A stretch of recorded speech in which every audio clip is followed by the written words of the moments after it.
Welcome to Bad at Goodbyes. Each week on our show, we spotlight species from the IUCN Critically Endangered Red List. These are plants and animals with decreasing populations, nearing the edges of extinction. We'll share species research, information, and conservation proposals, and then we'll spend the latter part of the show opening a space for contemplation and awe.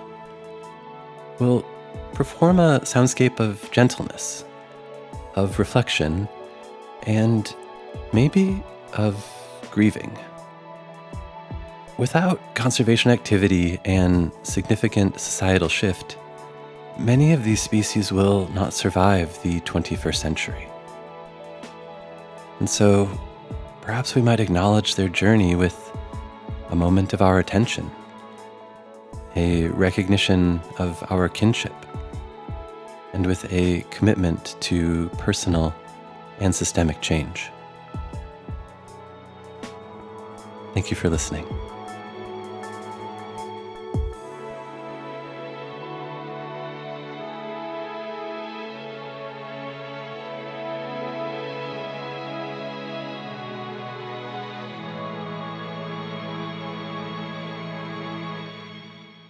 On today's show, we consider the Bermuda Cedar.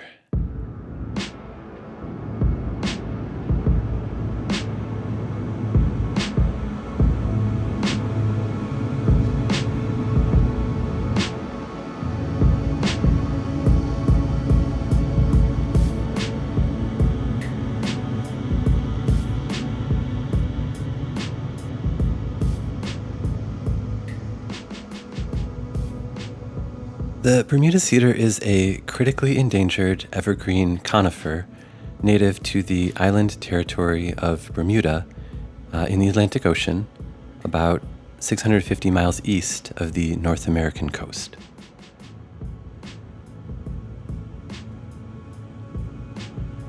The Bermuda cedar is not, in fact, a cedar. Instead, it is in the juniper family. Its scientific name is Juniperus bermudiana. It is a medium-sized tree that grows to heights of about 50 feet, though some exceptional individuals have been recorded reaching up to 75 feet tall.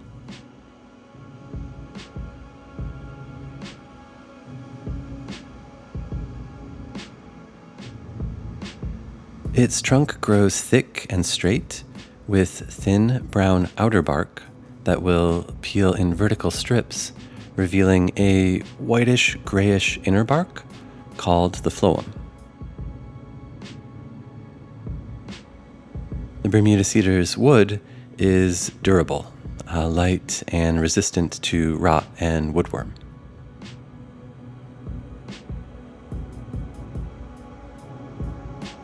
Due to environmental factors like wind and salt spray, the Bermuda cedar will exhibit a great variety in its branching forms.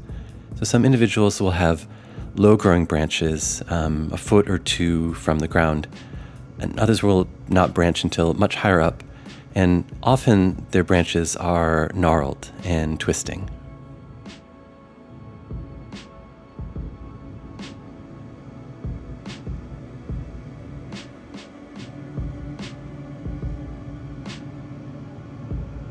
Its foliage, its leaves, its needles, remain evergreen throughout the year. They are flat, short, pressed close against the twig, giving a braided or scale-like appearance, a little like yarn or the scales of a reptile. The Bermuda cedar's foliage looks, to me, a lot like the needles of a cedar tree, which likely explains its misrepresentative common name.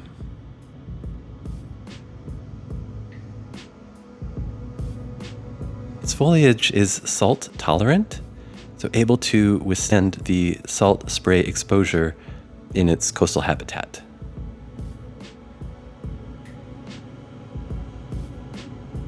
Relatedly, it grows long roots, anchoring deep in Bermuda's chalky soil. This is an adaptation to provide stability against powerful ocean winds.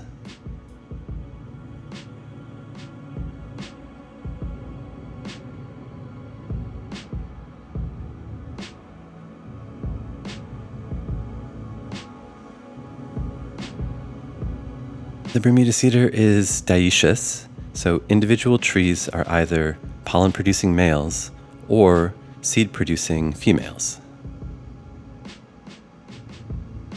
They're conifers. Their reproductive structures are cones.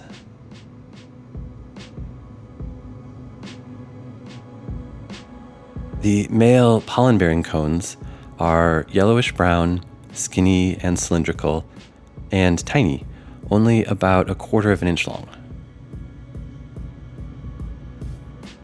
Their pollen is released in the springtime and is dispersed by the wind.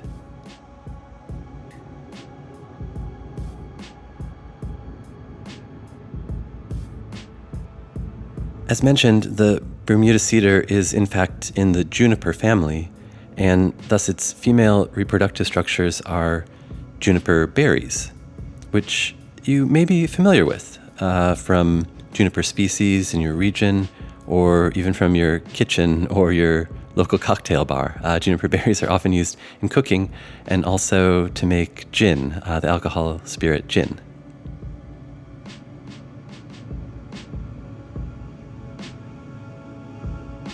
But juniper berries are not actually berries. The juniper is a conifer, a gymnosperm. And so the quote-unquote berry is, in fact, the female seed cone.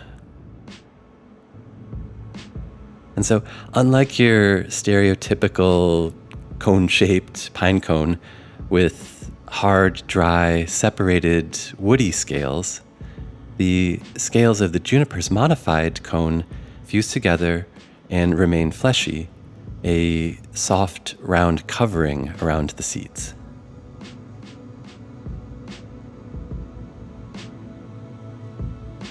The stereotypical woody conifer cone is adapted to protecting seeds and deterring grazers. The juniper's fleshy cones do the opposite, adapted to encourage animals to eat them. After consumption, the seeds inside pass through the animal's digestive system and are defecated, ideally at a distance from the parent plant, spreading the species.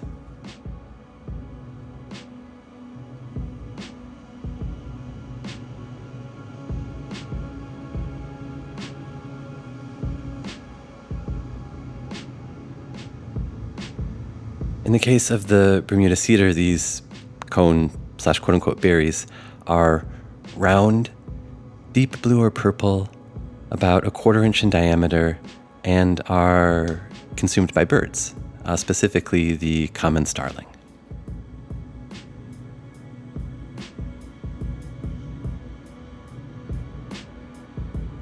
And then the seeds, if distributed into viable conditions, will take between 6 weeks and 6 months to germinate. The Bermuda cedar is slow growing. Saplings can take about 10 years to reach reproductive maturity, and individuals can live several hundred years. The oldest Bermuda cedar is believed to be over 600 years old, so predating human arrival on Bermuda.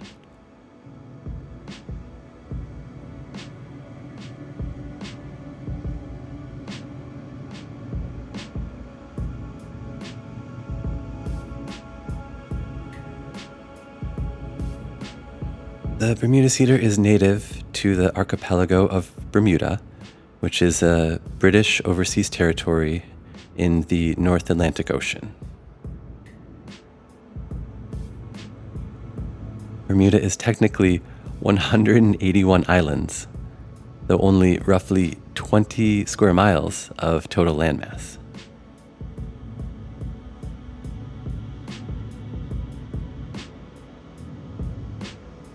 The islands are limestone, formed from volcanic activity over 30 million years ago.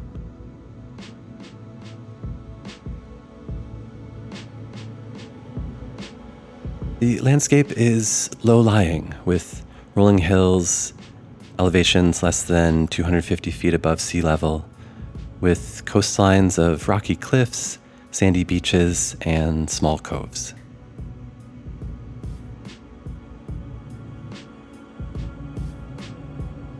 Inland is a variety of dense shrubland, forest, more open woodland, and scrubland.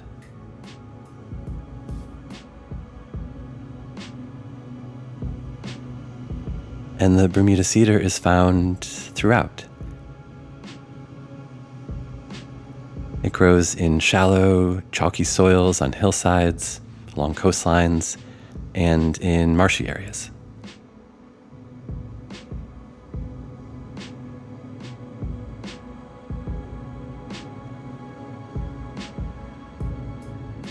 This is the Bermuda subtropical conifer forest ecoregion. The climate is subtropical, warmed by the Gulf Stream, with mild conditions throughout the year. Summer high temperatures average in the low 80s Fahrenheit. Winter lows rarely drop below 55 degrees.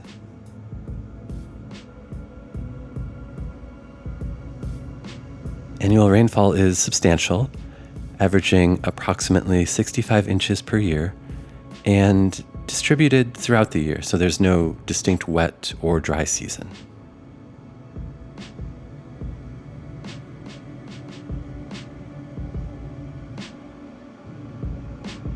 The Bermuda cedar shares its island habitat with white-tailed tropic bird, Bermuda petrel, black mangrove, southern hackberry, snow bunting, red mangrove, hoary bat, maidenhair fern, Bermuda skink, green heron, giant land crab, buttonwood, sandwich tern, Jamaica dogwood, diamondback terrapin, Bermuda olivewood, Bermuda sedge, yellowwood, eastern bluebird, snowberry, Bermuda palmetto, Bermuda land snail, gray catbird, and many, many more.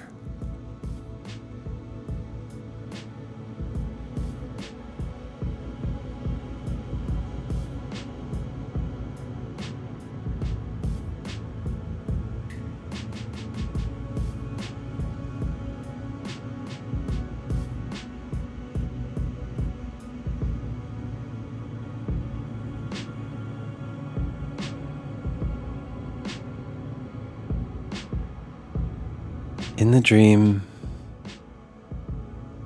to be the first human eyes upon an undiscovered place. To be the first human witness to millennia of undisturbed growth and evolution. To gaze on that abundance, that verdancy, that mystery.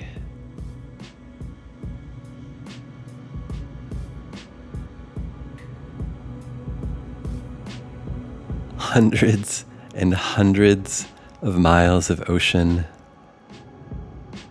and then land.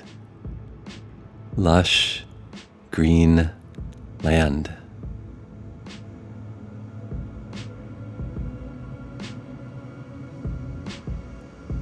A living experiment of uninterrupted earthly becomings.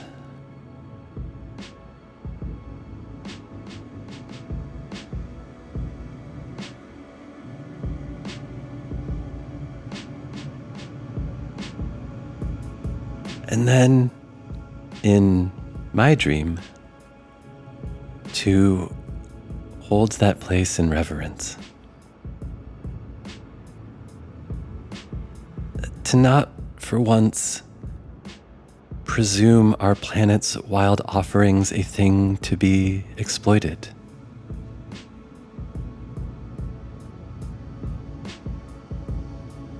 To confront my greed and reject it.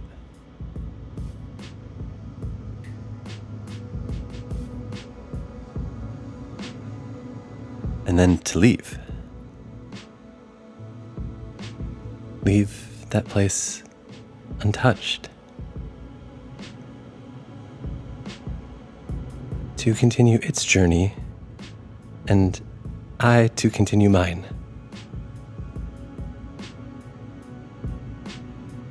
My only pillage, awe, and a memory in the dream.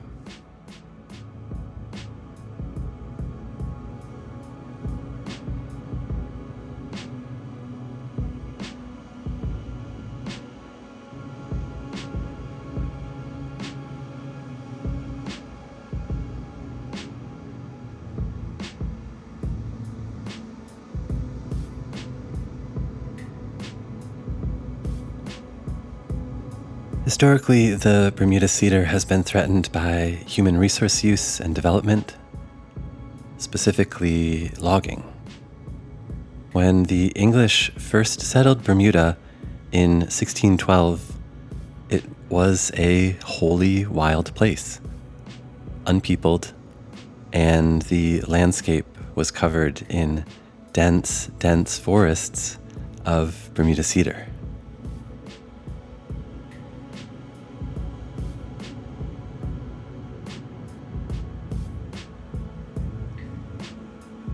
Initially, some of these forests were first cleared for tobacco farming, and then later logged for timber.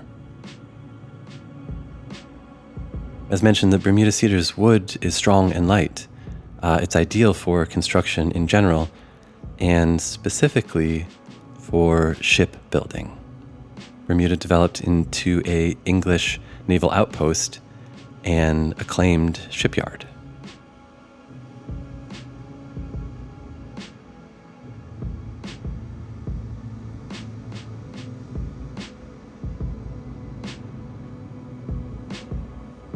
But clearing of the Bermuda cedar for shipbuilding was so concerning that in 1627, locals passed timber export laws in an effort to conserve their forests. In 1627.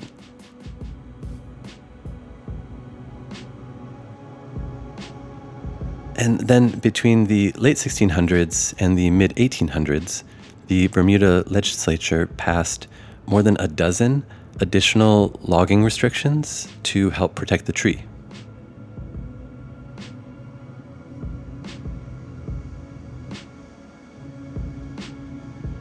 Nevertheless, by the mid-1800s, the shipbuilding industry had significantly deforested much of Bermuda's landscape.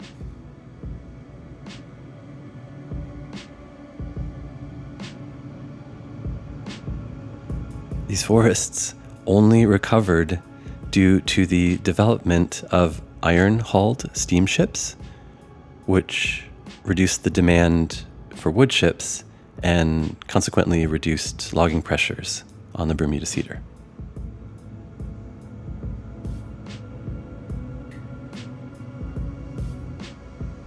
And so, due to conservation-minded legislation and these shifts in shipbuilding technology, from the mid-1800s through the early 1900s, Bermuda's forests were recovering.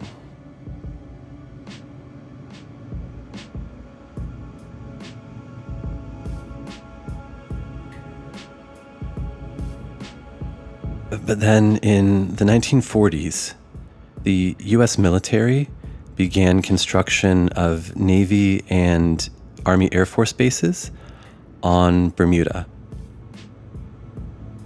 and inadvertently introduced two species of coccoid scale insects, the oyster shell scale and the juniper scale. Scale insects are rounded, tiny, less than a 1/16 of an inch in size, and feed on tree sap. The Bermuda cedar had no evolutionary adapted defenses to these invasive insects.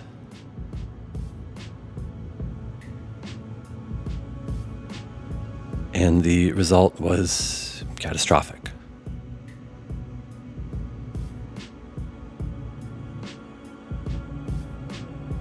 Over the next 30 years, the Bermuda cedar population was decimated, reduced by 99%.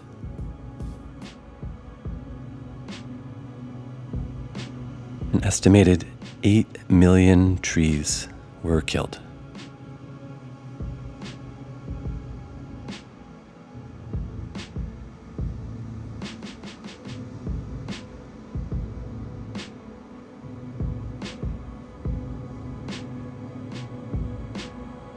At that time, chemical control of the scale insects, so like a sprayed pesticide, was considered but avoided due to safety concerns for the human population.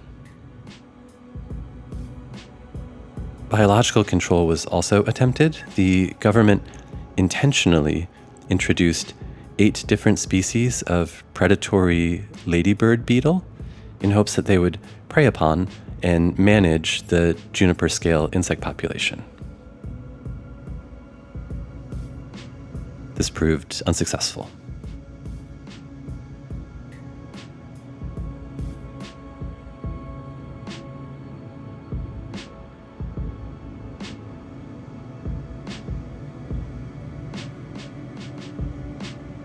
In the end, it is simply evolution which prevailed. The remaining 1% of surviving Bermuda cedar showed some resistance to the scale insects. And as a result of this pressured, rapid natural selection for this adaptation, most seedlings today seem to be partly or totally immune to scale insect attack.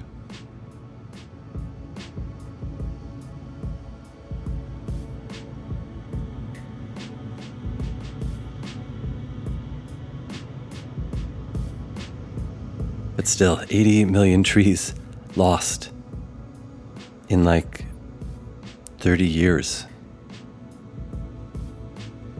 I'm not even sure I can really conceive of that kind of transformation of a landscape, like that scale of rapid ecosystemic collapse.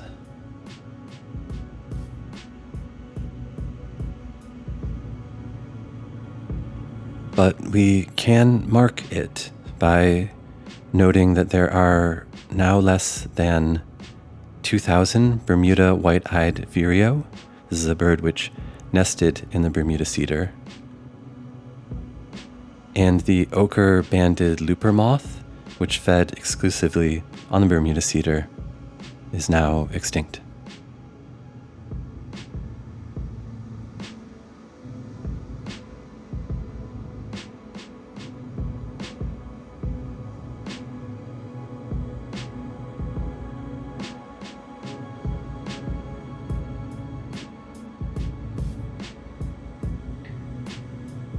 And though the short-term prognosis for the Bermuda cedar is positive, it still faces additional contemporary threats. Non-native species introduced to reforest the island, like the Australian pine, are competing with the Bermuda cedar for resources. In particular, the Australian pine creates an untenable amount of shade for the cedar's saplings.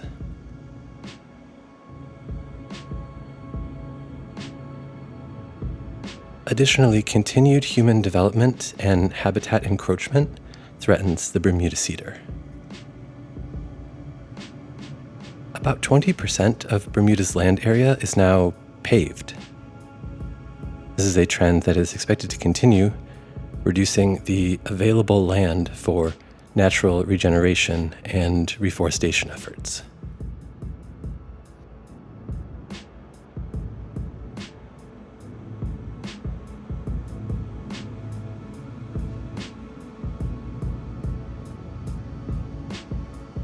And human-induced climate change poses an increasing threat. Rising global temperatures are resulting in sea level rise, which impacts the root systems of some low-lying cedars. Immersion in seawater eventually leads to mortality.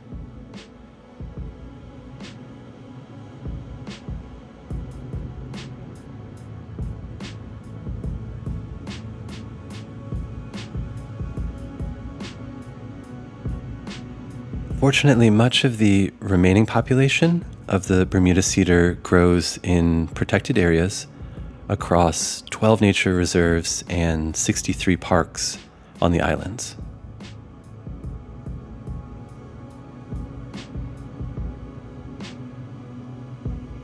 Significant reforestation efforts began in the 1980s and continue today, focusing on propagating and replanting these insect-resistant trees across its habitat. And the tree has had various forms of governmental legal protection for nearly 400 years.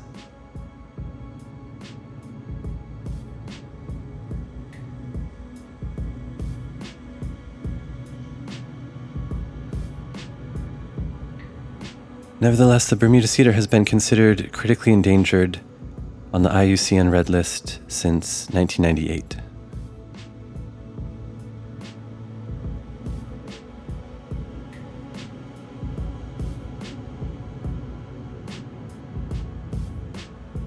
Our most recent counts estimate that less than 25,000 Bermuda cedar remain in the wild.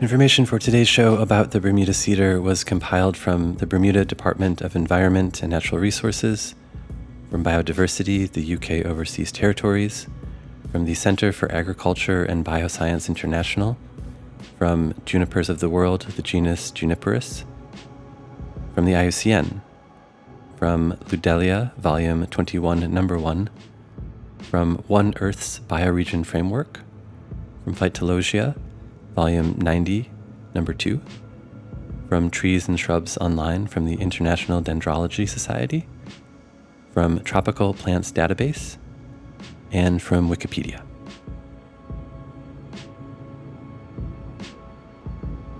And so now I would like to perform some music in hopes of opening a space to be in contemplation of the other lives with whom we share our fragile earth. In doing so, I do not intend to put meaning upon or extract meaning from the Bermuda cedar. Instead, I want this music and moment to be an expression of my human awe, a chance to consider life like the Bermuda cedar that may near extinction. And so I will sit in the space of sound and awe and contemplation, and I warmly invite you to join me.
I honor the life force of the Bermuda Cedar.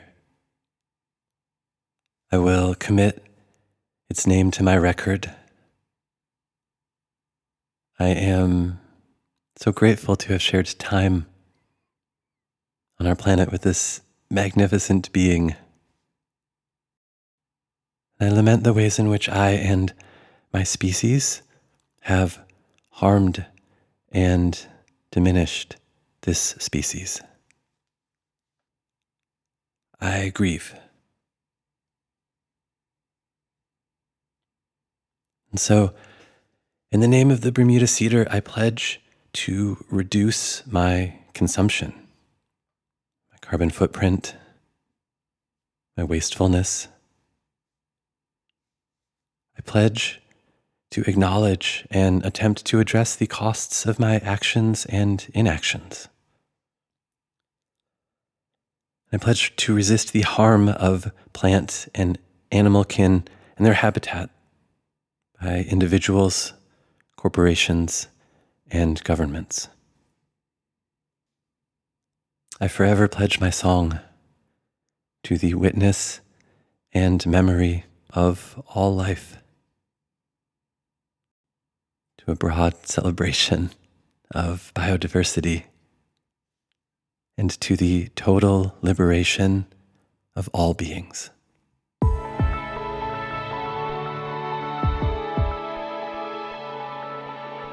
This has been Bad at Goodbyes. Thank you for listening. Until next time, let's take care of each other and all of our kin. Goodbye.